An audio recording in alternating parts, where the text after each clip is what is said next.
Miren bien lo que hay detrás mío, porque esto no encaja con lo que les vienen contando a ustedes los últimos días. Hoy es martes 7 de abril del 2026, día 39 de la guerra, y yo estoy aquí desayunando con mi hijo, sí, el hijo que ayer cumplió años, que me invitó a un café para comenzar el día.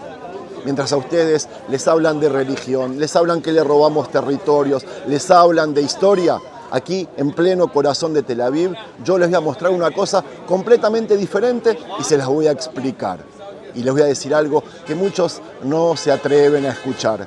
Que el problema de Irán, que el problema de los países árabes islámicos radicales no es lo que a ustedes vienen escuchando, lo que les repiten todo el tiempo, sino el problema está aquí mismo, detrás mío, delante de vuestros ojos, y nadie lo quiere admitir. Amigos, dato mata relato. Y hoy los invito a ver un material exclusivo, único, porque acá está el problema. Les habla Sergio Bacari del canal Bacari Suelto en Israel, otra vez con ustedes. Gracias por participar y gracias a los que siguen visitando nuestra tienda virtual, en la cual pueden llevarse cosas de aquí, Tierra Santa, vuestras casas, no importa en qué lugar del mundo ustedes viven. ¿Cómo se hace? Pinchando aquí en el enlace de arriba o en el primer enlace de este y todos los videos del canal. ¿Qué vamos a hacer hoy? Los voy a llevar a pasear por la costa de Tel Aviv, un lugar hermosísimo, para demostrarles verdaderamente cuál es la amenaza de Irán. Porque si ustedes se ponen a pensar cómo comenzó su rebelión, ¿contra quién fue? ¿Contra el judaísmo? ¿Contra el cristianismo? No, fue contra Occidente, fue contra la modernidad que estaban viendo en su país, que veían que se les iba de las manos. Entonces, cuando nace ese régimen militar, lo primero que se pone como objetivo es destruir a la única amenaza que tenían en toda la zona del Medio Oriente, que no era Jerusalén, que era Tel Aviv, aquí mismo. Y de eso vamos a hablar hoy. Empecemos. Así como están viendo, se veía Irán en diciembre de 1978. Y si quieren entender lo que pasa hoy, no se puede empezar por Israel. Hay que empezar por Irán y por algo que cambió completamente el rumbo de aquel país. Porque Irán no siempre fue lo que vemos hoy. Y antes de la revolución de 1979, era un país completamente abierto culturalmente hablando, con una fuerte influencia occidental, con otra mentalidad, con otro estilo de vida. Es verdad, no era perfecto, pero no tenía nada que ver con el modelo que vino después. Teherán no tenía nada que envidiarle a Tel Aviv modelo 2026, y ahí es donde ocurre el quiebre. La revolución islámica no fue solo un cambio político, fue un cambio total de identidad. El nuevo régimen no solo quería gobernar, quería redefinir qué tipo de sociedad debía existir, y para hacerlo necesitaba marcar un enemigo claro, un chivo expiatorio. Todo lo que representara lo occidental, lo moderno, lo libre en términos individuales, ese era el enemigo. Y a partir de ese momento el problema dejó de ser solo interno, porque cuando tú construyes un sistema basado en una idea tan fuerte, necesitas justificarlo constantemente, mostrar que lo que haces es correcto, que hay una amenaza real y que hay algo que combatir. Y ahí es donde empieza a formarse una narrativa muchísimo más grande. El régimen no solo impone normas, impone una forma de pensar, define qué está bien y qué está mal, cómo se vive, cómo se viste la gente, qué valores son aceptables y cuáles no. Y eso no se queda dentro de Irán, porque una ideología así no se contiene fácil. Vamos al parque. Así se ve a Irán hace 47 años. A los que hicieron la revolución les parecía que la tradición se les estaba yendo de las manos, y para combatir ese fenómeno empezaron a mirar también hacia afuera, a identificar qué representa exactamente lo contrario de lo que ellos quieren construir. Y aquí es donde hay que prestar atención, porque este es el punto clave. El conflicto que vemos hoy, amigos, no nació de la nada, ni es simplemente una reacción a lo que hace otro país. Nació de una decisión interna, de un modelo que necesitaba oponerse a algo para sostenerse. Cuando entendemos eso, empezamos a ver todo lo demás de otra manera, se los aseguro, porque ya no estamos hablando solo de política o de fronteras, estamos hablando de dos formas de ver el mundo que no encajan entre sí.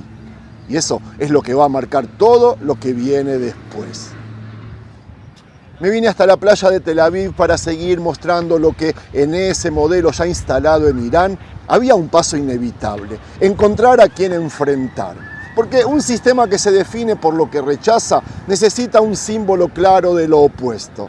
Trump y los wokes, Netanyahu y todo este mundo sionista de Tel Aviv, Irán.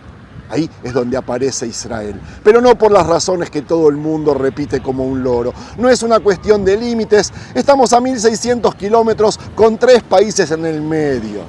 No es la causa palestina, seamos serios. No es una cuestión de historia antigua, ni siquiera es en esencia una cuestión religiosa y se los voy a demostrar. Eso es lo que se dice hacia afuera, porque es fácil de entender y además, por supuesto, vende bien. Pero si nos quedamos solo con eso, no estamos viendo el fondo del asunto. La pregunta, amigos, es inevitable. ¿Por qué tanto enfoque, tanta insistencia, tanta energía puesta en un país que no está siquiera al lado? Y la respuesta empieza a aparecer cuando entendemos que Israel, desde su creación, se convirtió en algo más que un país, se convirtió en un proyecto. Es una idea concreta llevada a la realidad. Un pueblo que decidió organizarse, desarrollarse, avanzar, construir un Estado fuerte en medio de una región que funcionaba de otra manera. La Sudáfrica del continente vecino, la Singapur del lejano oriente, y eso, para el régimen iraní, era muy incómodo. No porque exista Israel como tal, sino porque demostraba que hay otro camino posible muy cerca de sus fronteras. Un camino donde la identidad no está controlada por un sistema rígido, donde la sociedad evoluciona, donde hay contacto con el mundo, donde la gente vive de otra manera. Entonces Israel dejó de ser un tema externo y pasó a ser una amenaza simbólica para Irán. Porque no puedes permitir que ese modelo gane legitimidad, ¿verdad? No puedes permitir que se vea como algo exitoso o aspiracional.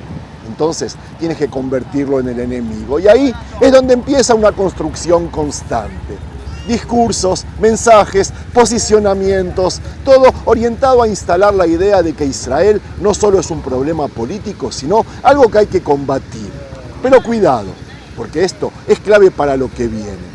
No estaban reaccionando a algo que Israel les hizo directamente, están reaccionando a lo que Israel representa. Y cuando entendemos eso, ya no estamos viendo un conflicto clásico entre países, estamos viendo otra cosa mucho más profunda. Y acá es donde tenemos que poner el foco, porque si no entendemos esto, todo lo anterior queda a medias. Cuando Irán habla de Israel, en realidad está hablando de algo más grande, el sionismo. Y ese término se usa todo el tiempo, pero casi nadie lo explica bien. El sionismo, amigos, no es solo una palabra política ni un eslogan, es una idea concreta, el derecho del pueblo judío a tener un Estado propio, a organizarse, a desarrollarse y a decidir su propio destino en su tierra. Eso es lo básico, pero en la práctica es mucho más que eso, porque el sionismo no se queda en la teoría y ustedes lo saben. Se transforma en una sociedad real que avanza, que construye, que innova, que se conecta con el mundo, que se ve como la están viendo acá ustedes ahora. Es un modelo que combina identidad con desarrollo, tradición con modernidad, pertenencia con apertura.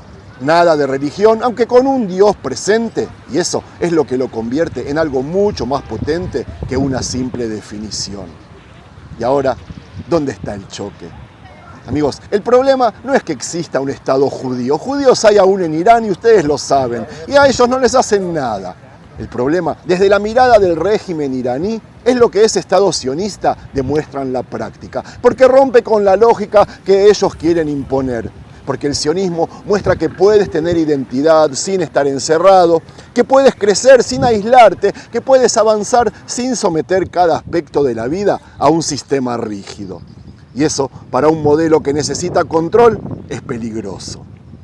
El sionismo es el enemigo de la religión judía por el mismo motivo, y en eso los radicales religiosos de ambas religiones, judíos y musulmanes, se parecen mucho y por eso se los ve muchas veces juntos. Entonces, cuando escuchamos que Irán ataca al sionismo, no está hablando solo de política exterior, está apuntando a una forma de vivir, a una manera de organizar la sociedad que choca directamente con la suya. Y aquí es donde se entiende algo clave. que no es una discusión religiosa, ni histórica, ni territorial, como les decía al principio. Es una discusión sobre qué tipo de sociedad es válida y cuál no, sobre qué modelo debe prevalecer y cuál debe ser rechazado. Por eso el conflicto no se apaga nunca, porque no estás frente a un desacuerdo puntual que se puede negociar. Hay que reconocerlo, estamos frente a dos visiones que no pueden convivir sin tensión, y el sionismo en este caso es el punto central de ese choque. Ahora, con todo esto claro, podemos mirar el mapa de otra manera, porque si el problema es el sionismo, entonces la pregunta es, ¿dónde se ve eso de la forma más clara? ¿Dónde está esa idea hecha realidad todos los días? La respuesta no es Jerusalén, no es Judea, no es Samaria, no son los altos del Golán. Jerusalén y todo eso es otra cosa, es historia, es religión, es símbolo para millones de personas, es sensible, es emocional y por eso mismo es útil para generar ruido, para encender reacciones, para mover masas. Pero no es donde se expresa ese modelo del que estamos hablando. Irán ataca Jerusalén, pero por otros motivos, para revolver y para hacer un lío mundial. Porque cuando revuelves las barajas, a veces te salen a tu conveniencia y cuando no tienes lo que perder, es la mejor estrategia. Pero en realidad, el lugar donde eso se ve de verdad es aquí, es en Tel Aviv, la primera ciudad hebrea. La primera capital de Israel, el sueño del sionismo hecho realidad, en donde se ven reflejados sus principales valores y no esos endemoniados que la gente repite como los iraníes. El sionismo es autodeterminación, es identidad nacional, es unidad del pueblo judío, es conexión con la tierra, es responsabilidad colectiva, resiliencia, desarrollo, progreso. Sionismo es innovación, construcción de sociedad, continuidad histórica, tolerancia y defensa propia. Ahí no tienes un discurso. En el sionismo tienes una realidad concreta. Aquí en Tel Aviv, una ciudad que vive mirando hacia adelante, conectada con el mundo, con tecnología, con libertad individual, como les dije, con una forma de vida que rompe con el entorno. ¿Se dan cuenta? No es teoría. Es lo que ves cuando caminas por la calle o por esta playa. Mírenlo, levanten la vista. La gente aquí que vemos piensa distinto, vive distinto, se mueve distinto. Ni que hablar de las mujeres. Qué poderosas son las mujeres de Tel Aviv. Tel Aviv no está centrada en lo religioso, gira alrededor de lo tradicional. Es otro ritmo, otra mentalidad. Y eso es lo que la convierte en el símbolo más claro de todo lo que representa el sionismo en su versión moderna. Y aquí es donde todo encaja. Cuando ves ataques o discursos centrados en Jerusalén, muchas veces lo que hay detrás es otra cosa. Generar impacto, tocar un punto sensible, atraer la atención del mundo, como la causa palestina. Pero el foco real no está allí. Eso ya te marca que no es un tema simplemente contra los judíos como personas, sino que es otra cosa. Es contra un modelo, contra una dirección, contra una forma de sociedad que no quieren que se imponga. Entonces, cuando unes todo, la imagen cambia completamente. No estás viendo solo un conflicto entre países, estás viendo un rechazo directo a lo que representa ese modelo de vida. Y ese modelo hoy no está en Jerusalén, está aquí, en Tel Aviv. ¿Les quedó claro? Logré convencer a alguien que me lo haga saber en los comentarios, lo mismo para el resto, pero que me venga con datos y no con relatos. Yo soy sionista a muerte, estoy orgulloso de lo que soy y puedo debatir mis valores con quien quiera en serio. Y quien me diga racista está simplificando un concepto que es bastante más complejo. Amigos, el sionismo en su base no nace como una idea de superioridad, sino como un movimiento de autodeterminación, como les dije. Es decir, el planteo es que el pueblo judío, como cualquier otro pueblo, tiene derecho a existir como nación y a organizar su propio Estado. ¿Qué tiene de malo eso? Además, no se trata de una ideología que excluya automáticamente a otros. Dentro de Israel viven millones de no judíos con ciudadanía, derechos civiles y participación política y judicial. Eso ya rompe con la idea de un sistema cerrado basado en una supuesta pureza racial. El punto central aquí en el sionismo no es la raza, sino la identidad. Una mezcla de historia, cultura, religión, continuidad en el tiempo. ¿Qué tan difícil es de entender eso? También hay que entender de dónde surge. El sionismo aparece como respuesta a siglos de persecución, expulsiones, violencia contra los judíos. No es un proyecto de dominación, sino de protección y supervivencia colectiva. Y eso cambia completamente la lectura. A esto se suma algo clave. No existe una única raza judía. Hay judíos de orígenes muy distintos, de Europa, del mundo árabe, de África, de Asia. Judíos que forman parte del mismo proyecto y, como ven, son completamente distintos. Esa diversidad interna, entonces, no encaja con una lógica racial clásica. Por otro lado, el sionismo se parece más a otros movimientos nacionales que existieron en muchas partes del mundo, donde distintos pueblos buscaron organizarse políticamente en un estado propio.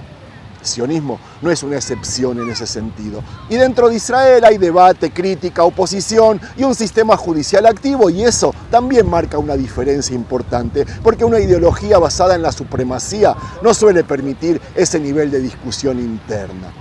Por eso muchas veces, cuando se etiqueta el sionismo como racista, lo que ocurre es que se están mezclando críticas a políticas concretas con la idea original del movimiento. Y ahí es donde se pierde precisión y se entra en un terreno mucho más confuso.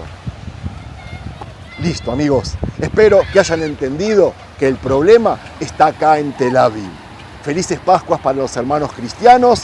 Hag Sameach para el pueblo judío de Israel y del mundo. Shalom.